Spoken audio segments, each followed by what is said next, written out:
اعوذ باللہ من الشیطان الرجیم بسم اللہ الرحمن الرحیم۔ تو آج ہم دعوت تبلیغ کی 6 صفات بیان کریں گے اردو میں۔ تو چلو شروع کر دیتے ہیں۔ اعوذ باللہ من الشیطان الرجیم بسم اللہ الرحمن الرحیم۔ میرے عزیز دوستو، بھائیو، بزرگو، السلام علیکم ورحمۃ اللہ وبرکاتہ۔ اللہ تعالیٰ نے ہم پر رحم کیا، کرم کیا کہ ہمیں انسان پیدا کیا، مسلمان پیدا کیا اور نبی کریم صلی اللہ علیہ وسلم کی امت میں پیدا کر دیا۔ فرماتی ہے کہ باقی ساری نبیوں پر جنت حرام ہے جب تک نبی کریم صلی اللہ علیہ وسلم جنت میں داخل نہیں کر دیا جائے گا، اور باقی ساری امتوں پر جنت حرام ہے جب تک نبی کریم صلی اللہ علیہ وسلم نبی کریم صلی اللہ علیہ وسلم کی امت جنت میں داخل نہیں کر دیا جائے گا۔ تو یہ اللہ تعالیٰ کا ہم پر رحم تھا، کرم تھا اور احسان تھا کہ ہمیں نبی کریم صلی اللہ علیہ وسلم کی امت میں پیدا کر دیا۔ بھائیو، تو دین میں بہت ساری صفات ہیں، لیکن چند صفات ایسے ہیں جو ہم اپنی زندگی میں لائیں، اپنے آپ میں لائیں تو دین پر چلنے میں آسانی ہوں گی۔ تو آپ کی اور ہماری بلکہ ساری دنیا کی کامیابی کو اللہ رب العزت نے دین میں رکھی ہے، اور دین کی بنیاد ہے لا الہ الا اللہ محمد رسول اللہ۔ اس کلمے کا معنی یہ ہے کہ اللہ کے سوا کوئی معبود نہیں اور نبی کریم صلی اللہ علیہ وسلم اللہ کا رسول ہے۔ یہ اس کلمے کا معنی تھا۔ اب اس کلمے کا مقصد یہ ہے کہ اللہ تعالیٰ سے ہونے کا یقین ہمارے دلوں کے اندر آ جائے، اور غیر سے نہ ہونے کا یقین ہمارے دلوں کے اندر آ جائے، اور نبی کریم صلی اللہ علیہ وسلم کی طور طریقوں پر چل کر کامیابی کا یقین ہمارے دلوں کے اندر آ جائے، اور غیر سے نہ ہونے کا یقین اور غیر کے طریقوں پر نہ چل کر کامیابی کا یقین ہمارے دلوں کے اندر آ جائے، اور یہ یقین ہمارے دلوں کے اندر آ جائے کہ اللہ تعالیٰ مخلوق کی مدد کے علاوہ سب کچھ کر سکتا ہے، لیکن مخلوق اللہ کی مدد کے علاوہ ایک کام بھی نہیں کر سکتا، یہ ہماری دلوں کے اندر آ جائے۔ تو یہ اس کلمے کا مقصد تھا۔ اب اس کلمے کی فضیلت، بہت ساری فضیلت ہے۔ ایک فضیلت یہ ہے کہ جو بندہ اس کلمے کو 100 مرتبہ روزانہ پڑھے گا، یعنی وظیفہ کرے گا، تو قیامت کے دن جب وہ قبر سے اٹھے گا تو اس کا چہرہ 14ویں چاندنی جیسا ہوگا۔ تو یہ ایک فضیلت ہے۔ ایک فضیلت یہ ہے کہ جو بندہ بیٹھا ہوا ہو اور وہ اس کلمے کو اخلاص کے ساتھ ایک دفعہ پڑھے گا تو اٹھنے سے پہلے اللہ اس کے سارے گناہ معاف فرما دے گی۔ اور ایک اور حدیث شریف کا فضیلت ہے، وہ ایک اور حدیث شریف ہے جس کا فضیلت یہ ہے کہ اگر 100 سالہ مشرک، 100 سے زیادہ یا 100 سے کم، وہ اس کلمے کو ایک دفعہ پڑھے گا تو اللہ تعالیٰ اس کے سارے شرک معاف کر دیں گے، اور جب وہ مر جائے گا تو وہ ڈائریکٹ جنت میں جائے گا، سیدھا جنت میں جائے گا، اور اگر زندہ تھا تو اس کلمے کے نیچے اپنی زندگی گزاریں گے۔ تو یہ اس کلمے کی فضیلت ہے۔ اس کے بعد ہم آتے ہیں نماز پہ۔ تو نماز کا معنی ہے پاک ہونا، بڑھنا اور نشوونما پانا، اور مقصد یہ ہے کہ ہماری 24 گھنٹے کی زندگی صفت صلاح پر آ جائے۔ قیامت کے دن سب سے پہلے نماز کے بارے میں پوچھا جائے گا۔ اگر جس کی نماز اچھی اور پوری نکلے تو باقی سارے اعمال اچھی اور پوری نکلے گی، اور جس کی نماز خراب نکلے گی تو باقی سارے اعمال برے اور خراب نکلے گی۔ تو اس لیے ہمیں چاہیے کہ 5 وقت باجماعت نماز ادا کریں، نماز میں خشوع و خضوع ہو، تو قیامت کے دن ہماری نماز اچھی نکلیں گی۔ نماز دین کا ستون ہے، نماز مومن کی معراج ہے، نماز شہنشاہ کا دروازہ کھٹکھٹاتا ہے، اور جو کسی کا دروازہ کھٹکھٹاتا ہے تو ایک دن اس کے لیے کل لیتا ہے، اور نماز افضل جہاد ہے۔ نماز شیطان کا منہ کالا کر دیتی ہے، اور جو نماز ادا کرتی ہے تو اس کی عمر میں برکت ہوگی، اس کی زندگی میں برکت ہوگی۔ اور ایک حدیث شریف کا مفہوم ہے کہ اللہ تعالیٰ نے سجدہ کی جگہ پر آگ کو حرام قرار دیا گیا ہے۔ تو اس لیے ہمیں چاہیے کہ 5 وقت نماز اس طرح کرے کہ اس میں خشوع و خضوع ہو، اللہ تعالیٰ سے ڈر ہو، اور اسی طرح نماز ہم ادا کریں۔ اور نماز کی بھی بہت ساری فضیلت ہے جس طرح ہم نے کلمے میں بتائی۔ ایک فضیلت یہ ہے کہ جو بندہ 5 وقت باجماعت نماز ادا کرتا ہے تو اس کو 5 طرح کی انعام و اعزاز سے نوازتی ہے، ایک دنیا میں اور 4 آخرت میں۔ دنیا میں اس پر رزق کی تنگی نہیں ہوگی، اور قیامت کی 4 یہ ہے کہ اس پر قبر کا عذاب نہیں ہوگا، اعمال نامہ دائیں ہاتھ میں دیا جائے گا، پل صراط کی پل پر بجلی کی طرح سے گزر جائے گی، اور بغیر حساب کتاب سے وہ جنت میں داخل کر دیا جائے گا۔ اور ایک اور حدیث شریف کا مفہوم ہے کہ جو بندہ 5 وقت پابندی کے ساتھ نماز ادا کرے گا بجماعت میں تو اس کو 2 پروانی مل جاتی ہے، ایک نفاق سے بری ہونے کا اور ایک جہنم سے خلاصی کا۔ اور ایک اور حدیث شریف ہے کہ جو بندہ 2 رکعت نماز اللہ اسی طرح کرے کہ اللہ اور فرشتوں کے علاوہ کسی نے نہیں دیکھی تو اس کے عمل نامے سے گناہ مٹائی جائے گی اور اس کی جگہ نیکی لکھی جاتی ہے۔ تو جب بھی ہم نماز کرتے ہیں تو وہ اسی طرح کرے کہ صرف اللہ کے لیے کرے، کسی کو شو کرنے کے لیے نماز نہ کرے، تو اللہ تعالیٰ اس کا ہمیں بھرپور ثواب ملیں گے، دے دی جائے گی۔ اور ایک اور حدیث شریف ہے کہ جو بندہ وہ خشوع و خضوع کے ساتھ وضو کرے اور پھر نماز کے لیے مسجد جاتی ہے تو ایک ایک قدم پر ایک ایک نیکی لکھی جاتی ہے اور ایک ایک گناہ مٹائی دی جاتی ہے۔ اور ایک اور حدیث شریف ہے کہ جماعت کی نماز گھر کی نماز سے 27 درجہ زیادہ ہوتی ہے۔ تو یہ تھی نماز کی فضائل، اتنے ساری فضائل ہیں نماز کی۔ تو یہ تھی نماز کے بارے میں۔ اب ہم آتے ہیں تیسرے نمبر پر علم اور ذکر کے بارے میں۔ تو نماز سیکھنے کے لیے علم کی ضرورت ہے۔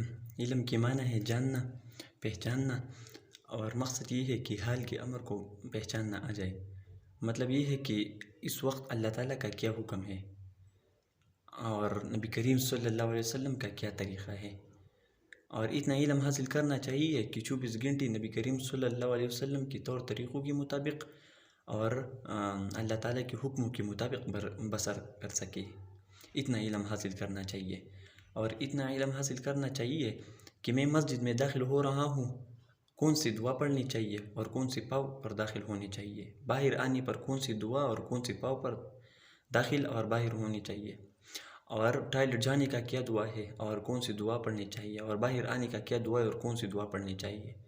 اتنا علم حاصل کر سکے۔ اور ہم جب ہم کھانا کھاتے ہیں تو کھانے سے پہلے کیا دعا ہے، مابین میں کیا دعا ہے اور آخر میں کیا دعا ہے، یہی ہمیں معلوم ہو۔ تو یہ آتی ہے سب کچھ علم کے بارے میں۔ اس کی فضیلت بہت ساری ہے۔ ایک فضیلت یہ ہے کہ جو بندہ صبح گھر سے نکل گیا مسجد سے اور اس نیت پہ نکل گیا کہ میں ایک جملہ سکھاؤں گا اور وہ دوسروں تک پہنچاؤں گا، تو اس کے لیے ایک کامل حج کا ثواب لکھا جاتا ہے۔ اور ایک اور حدیث شریف کا مفہوم ہے کہ جو بندہ گھر سے نکل گیا علم کی طلب سے تو اس کی قدموں کے نیچے فرشتے اپنے پر بچھائے گی اور اس کے لیے مغفرت کی دعائی کرتی رہے گی کہ اے اللہ اس کے لیے جنت دے دے، اس کے گھر والوں کو جنت دے دے اور اس کو مغفرت دے دے۔ اور فرماتی ہے کہ جو بندہ اور ایک اور حدیث شریف ہے فرماتی ہے کہ قرآن کا ایک آیت سیکھنا 100 رکعت نوافل سے بہتر ہے، اور علم کا ایک باب سیکھنا 1000 رکعت نوافل سے بہتر ہے۔ اور ایک اور حدیث شریف ہے کہ تم میں سے بہتر وہ ہے جو قرآن مجید سیکھے اور دوسروں کو سکھائے۔ تو یہ تھی علم کے بارے میں۔ اب ہم آتے ہیں ذکر کی طرف۔ تو ذکر کی معنی ہے یاد دہانی کرنا، اور مقصد یہ ہے کہ اللہ تعالیٰ کی ذات و صفات کا دھیان ہمارے دلوں کے اندر آ جائے۔ فرماتی ہے کہ ذکر کرنے والا زندہ کی طرح ہے اور نہ ذکر کرنے والا مردہ کی طرح ہے۔ مطلب یہ ہے کہ جو بندہ ذکر کرتا ہے وہ زندہ کی طرح ہے اور جو بندہ ذکر نہیں کرتا تو وہ مردہ کی طرح ہے۔ اسی طرح ذکر کی بھی بہت ساری فضیلت ہے۔ حدیث شریف کا مفہوم ہے کہ ایک بندہ پیسے تقسیم کر رہا ہو اور دوسرے بندہ اللہ تعالیٰ کی ذکر میں مشغول رہتی ہے، تو جو بندہ اللہ تعالیٰ کی ذکر میں مشغول رہتی ہے وہ پیسے تقسیم کرنے والے سے افضل ہے۔ تو اس لیے ہمیں چاہیے کہ جو بھی کام کرے، چاہے گھر میں ہو، چاہے بازار میں ہو، چاہے یونیورسٹی میں ہو، چاہے جو بھی کام کرتے ہو تو ذکر سے محروم نہیں ہونا چاہیے، زبان پر ذکر کرنی چاہیے۔ اور ایک اور حدیث شریف کا مفہوم ہے کہ جنت کی 8 دروازے، ایک دروازہ خاص ذاکرین کے لیے بنائی گئی ہے۔ ذاکرین خوش اور مسکراتی ہوئی 8ویں دروازے پر، مطلب ذاکرین کے دروازے پر داخل ہوتا جائے گا۔ تو یہ تھی ذکر کے بارے میں۔ تو اکرام مسلم کا مقصد یہ ہے کہ ہم اپنے حقوق کے ساتھ ساتھ دوسرے مسلمانوں کے حقوق کا بھی خیال ادا کر سکیں۔ تو حدیث شریف کا مفہوم ہے، فرماتی ہے کہ جب کوئی بندہ اپنے کسی دوست یا بھائی کی بیمار پرسی کے لیے صبح چلا جاتا ہے تو شام تک 70,000 فرشتے اس کے لیے مغفرت کی دعائی کرتے رہتے ہیں۔ اور جو کوئی بندہ اپنے کسی دوست یا بھائی کی بیمار پرسی کے لیے شام چلا جاتا ہے تو صبح تک 70,000 فرشتے اس کے لیے مغفرت کی دعائی کرتے رہتے ہیں۔ تو اس لیے ہمیں چاہیے کہ ہم اپنے چھوٹوں پر شفقت کریں، بڑوں کی عزت کریں اور علماء کرام کی قدر کریں۔ اسی طرح حدیث شریف کا مفہوم ہے کہ جو بندہ ان کی جس بندی میں یہ 3 صفات نہیں ہے تو وہ ہم میں سے نہیں ہے۔ اور ایک اور حدیث شریف ہے جس کا مفہوم یہ ہے، حضرت ابو ہریرہ رضی اللہ تعالیٰ عنہ نبی کریم صلی اللہ علیہ وسلم کا ارشاد نقل کرتی ہے، فرماتی ہے کہ ایک مسلمان کو دوسرے مسلمان پر 5 حقوق ہیں۔ پہلا حقوق یہ ہے کہ اس کی سلام کا جواب دینا، اگر وہ آپ پر سلام کر دیا جائے تو اس کی سلام کا جواب دینا۔ دوسرا یہ ہے کہ اگر وہ بیمار ہو جائے تو اس کی بیمار پرسی کے لیے جانا۔ تیسرا یہ ہے کہ جب وہ فوت ہو جائے تو اس کی جنازے کے ساتھ جانا۔ اور چوتھا یہ ہے کہ جب وہ آپ کو کھانے کی دعوت دیا جائے تو کھانے کی دعوت قبول کرنا۔ اور پانچواں یہ ہے کہ جب وہ چینکا جائے تو اس کی چینکنے کا جواب دینا۔ اور اس لیے ہمیں چاہیے کہ ہم اپنی رشتہ داروں ہمسایوں کے ساتھ اچھی برتاؤ کریں، اچھی حقوق کے ساتھ پیش آئے، اور اپنی دیوار کو اتنا بلند نہ کرے تاکہ ہوا رک جائے۔ اور ایک حدیث شریف کا مفہوم ہے کہ جو بندہ اپنی کسی بھائی یا دوست کی ایک تکلیف کو دور کر دیتا ہے تو اللہ تعالیٰ اس کی 73 تکلیف کو دور کرا دیتی ہے، اور 72 ایک دنیا کے لیے کافی ہو جاتا ہے، اور 72 جنت میں اس کا درجہ بلند کرا دیتی ہے۔ اور فرماتی ہے کہ جو بندہ اپنی کسی دوست کی تکلیف میں رہتا ہے تو اللہ تعالیٰ اس کی تکلیف کو دور کرا دیتی ہے۔ تو یہ تھی اکرام مسلم کے بارے میں۔ اب ہم آتے ہیں صحیح نیت کی طرف۔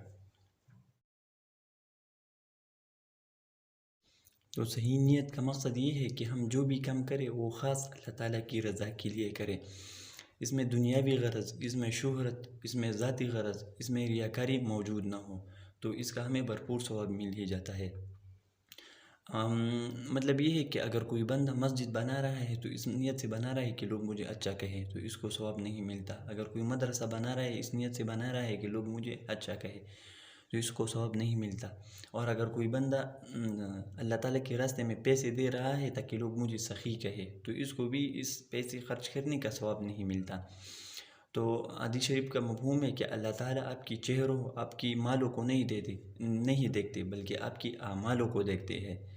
آپ اگر اچھی نیت کریں تو آپ کو بہت ثواب مل ہی جاتا ہے۔ اور ایک اور حدیث شریف ہے کہ اگر کوئی بندہ کھجور کا ایک ٹکڑا اللہ کے راستے میں خرچ کرے اور اس کا نیت صحیح ہو تو اس کو احد کی پہاڑ جیسا اجر ہی مل جاتا ہے۔ اور اگر کوئی بندہ احد کی پہاڑ جیسا سونا چاندی خرچ کرے اللہ کے راستے میں اور اس کی نیت اچھی نہیں ہو تو اس کو ایک ہی نیکی نہیں مل جاتی۔ تو ہمیں چاہیے کہ ہم جو بھی کام کریں وہ خاص اللہ تعالیٰ کی رضا کے لیے کریں، اس میں کوئی لوگوں کا دکھانا موجود نہیں ہو۔ اور حدیث شریف کا مفہوم ہے کہ اگر کوئی بندہ اس نیت پہ سو جائے کہ انشاءاللہ تہجد پڑھوں گا، اور اگر تہجد کے لیے اس کا آنکھیں نہیں کھلی تو ان کو تہجد کا ثواب مل ہی جاتا ہے۔ اور ایک اور حدیث شریف ہے کہ اس کا مفہوم یہ ہے کہ بنی اسرائیل کی قوم پر قحط آ گیا تھا، اور ایک بندہ ریت کی ٹھیلے کے قریب سے گزر رہا تھا۔ اس کی دل ہی میں خیال آیا کہ اگر یہ آٹا ہوتا تو میں سارے لوگوں میں تقسیم کر دیتا۔ تو وقت کے نبی پر وہی آیا کہ اس بندے کو بتا دو کہ ہم نے آپ کے عمل نامے میں اتنا ہی آٹا صدقہ کرنے کا ثواب ہی لکھ دیا ہے۔ تو صرف نیت کیا، اچھا نیت کیا، اور اللہ تعالیٰ نے اس نیت کو قبول کر دیا۔ تو یہ تھی صحیح نیت کے بارے میں۔ اب ہم آتی ہے دعوت تبلیغ کی طرف۔ تو دعوت تبلیغ کا مقصد یہ ہے کہ ہم پہلے دین کو سیکھ لیں، اس دین پر عمل کریں اور اس کو اپنی زندگی میں لائیں، اور پھر اس کی دعوت ساری دنیا میں کریں، اور خود اچھی کام کریں اور دوسروں کو اچھی کام کرنے کی دعوت دیں۔ خود برائی نہ کرے اور دوسروں کو برائی سے منع کر دے۔ بھائیو، تو اس کام کرنے کے لیے اللہ تعالیٰ کی طرف سے نبی آتے تھے۔ ہمارا پورا یقین ہے کہ نبی کریم صلی اللہ علیہ وسلم کے بعد کوئی نبی آنے والا نہیں ہے۔ تو یہ نبوت کا کام اللہ تعالیٰ نے نبی کریم صلی اللہ علیہ وسلم کی اس امت کی ذمہ لگائی ہے، اور قرآن میں اس امت کی تعریف بھی کی ہے کہ آپ بہترین امت ہو، کیونکہ آپ لوگوں کو اللہ کی طرف سے بلاتے ہو اور برائی سے منع کر دیتے ہو۔ تو بھائیو، قرآن کی اس آیت سے معلوم ہوتا ہے کہ دعوت تبلیغ کا کام صرف ثواب نہیں بلکہ اس کو سیکھنا بھی ہے، سکھانا بھی ہے، اور اسے آگے ساری دنیا تک پہنچانا بھی ہے۔ تو بھائیو اس کو سیکھنے کے لیے بزرگوں نے ایک ترتیب رکھی ہے کہ اس کو کہ پہلے آپ 4 مہینے لگا کر اس کو سیکھ لے اور پھر اپنی زندگی میں لائے۔ اس کی فضیلت یہ ہے کہ اگر کوئی بندہ اللہ کے راستے میں پہلا قدم رکھ دیتا ہے تو اس کے سارے گناہ معاف ہو جاتی ہے۔ اور ایک اور فضیلت یہ ہے کہ جس بدن پر گرد و غبار لگ جائے، اللہ کے راستے میں جس بدن پر گرد و غبار لگ جائے تو اس پر جہنم کی آگ تو دور دوا بھی حرام ہے۔ بھائیو، اللہ کے راستے میں اپنے آپ پر 1 روپی خرچ کرنا 7 لاکھ روپی خرچ کرنے کے برابر ہے، اور اپنے دوست پر خرچ کرنا اجر عظیم ہے۔ اور اس راستے میں ایک عمل پر 49 کروڑ کا ثواب لکھا جاتا ہے، ہر نفل پر 49 کروڑ، ہر نماز پر 49 کروڑ اور ہر سبحان اللہ پر 49 کروڑ کا ثواب لکھا جاتا ہے۔ حدیث شریف کا مفہوم ہے کہ اللہ کے راستے میں 1 بالش ہجرت کرنے سے آپ پر جنت واجب ہو جاتی ہے۔ اور ایک اور حدیث شریف ہے، حضرت محمد صلی اللہ علیہ وسلم نے حضرت علی رضی اللہ عنہ کو فرمایا کہ اگر آپ کی وجہ سے اللہ تعالیٰ نے ایک بندی کو ہدایت دے دی تو یہ آپ کے لیے سرخ اونٹوں سے بہتر ہے۔ تو یہ تھی دعوت تبلیغ کے بارے میں۔ بھائیو، یہ ہمارا اسلامک چینل ہے، اس کو سبسکرائب کرے اور اپنے دوستوں کو اس کو شیئر کرے تاکہ سب لوگ اس کو سن لے اور سیکھ لے اور پھر اس کی دعوت دے۔ تو شکریہ۔